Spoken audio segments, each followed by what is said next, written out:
భారత్ శాస్త్రవేత్తలు అంతరిక్షాన్ని జయించిన మన గిరిజన తండాలు మాత్రం ఇప్పటికీ మంచి రహదారుల కోసం ఎదురు చూస్తూనే ఉన్నాయి. కేవలం ఎన్నికలప్పుడు మాత్రమే గిరిజన గ్రామాలను తొంగి చూసే నేతలు, అధికారులు ఎన్నికలయ్యాక పట్టించుకోవడం లేదు. చిన్నపాటి వర్షాలకే వాగులు పొంగి పారితే గిరిజన తాండాల్లోని ప్రజలు విలువైన ప్రాణాలు కోల్పోవాల్సిన దుస్థితి.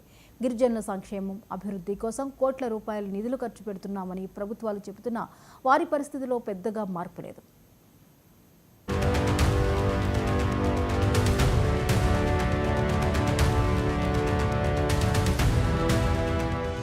భద్రాద్రి కొత్తగూడెం జిల్లా పినపాక అసెంబ్లీ నియోజకవర్గ పరిధిలోని అనేక ఆదివాసీ గ్రామాలు అభివృద్ధికి నోచుకోలేదు.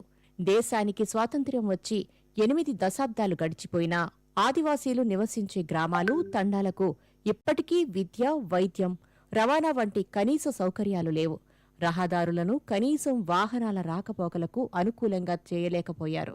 దీంతో అత్యవసర పరిస్థితుల్లో ప్రాణాపాయ స్థితి ఏర్పడితే గ్రామాలకు అంబులెన్స్ వచ్చే అవకాశాలు కూడా లేదు.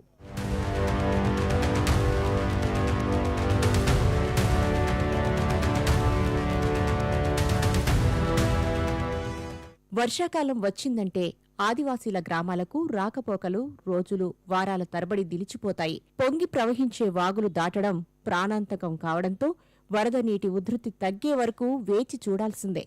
వర్షాకాలంలో ఎవరైనా పాము కాటుకు గురైనా లేదా గర్భిణీలకు పురిటి నొప్పులు వచ్చినా అంతే సంగతులు. సమీప ఆసుపత్రికి తరలించాలంటే ఉధృతంగా ప్రవహించే వాగులు, వంకలు దాటి రావాలి. లేదంటే జెట్టీల ద్వారా మోసుకుని ఆసుపత్రికి రావాల్సి ఉంటుంది. ప్రాణాపాయ స్థితుల్లో ఉన్న వారిని చూస్తూ ఉండిపోతే వాళ్ల ప్రాణాలు గాల్లో కలిసిపోవాల్సిందే. పురుషాం లక్ష్మయ్య, సుందరయ్య నగర్, జానంపేట పంచాయతీ మాది. ఎందుకంటే మాకు రోడ్డు ఇబ్బంది ఉంది. ఏదైనా జ్వరం వచ్చినా, జబ్బు వచ్చినా, ఏడో గర్భిణీలో ఉన్నాడు కూడా వర్షాకాలం చాలా ఇబ్బంది. అసలు ఇక్కడ అంబులెన్స్ రావాలన్నా కూడా రాదు. రోడ్డు సరైన లేదు. కొంచెం వర్షం పడితే అంతా బురదే, ఇంకా నడిచే పరిస్థితి లేదు. మాకు ప్రభుత్వాన్ని కానీ గుర్తించుకొని ఈ రోడ్డు పోస్తే బాగుంటే మేము ఆదివాసీ వాళ్ళని.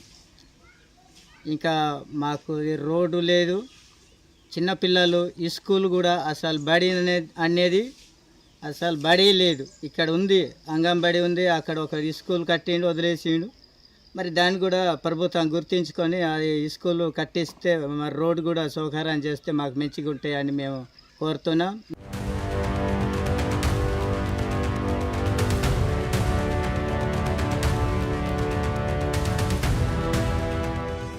మారుమూల అటవీ ప్రాంతాల్లో నివసించే ఆదివాసీల పిల్లలకు చదువు చెప్పడానికి ప్రభుత్వ పాఠశాలలు ఏర్పాటు చేసిన ఉపాధ్యాయులు ఎన్నో వ్యయ ప్రయాసల కోర్చి పాఠశాలలకు రావాల్సి ఉంటుంది.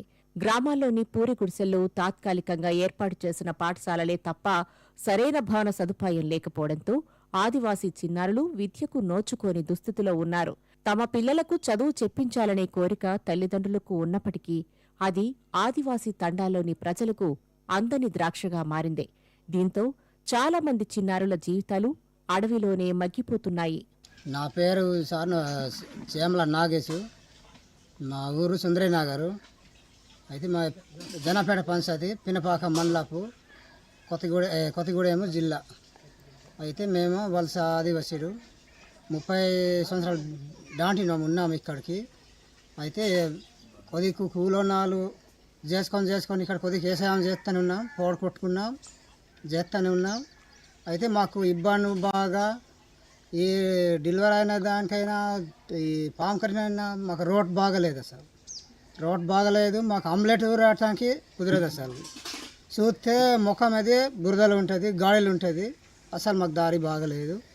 అయితే మాకు బాగా చాలా ఇబ్బంది ఉంది సార్. మాకు కొద్దిగా నీళ్ళ కోసం బాగా, నీళ్ళ కోసం బాగా, దారి కోసకే ఎక్కువ ఉన్నది.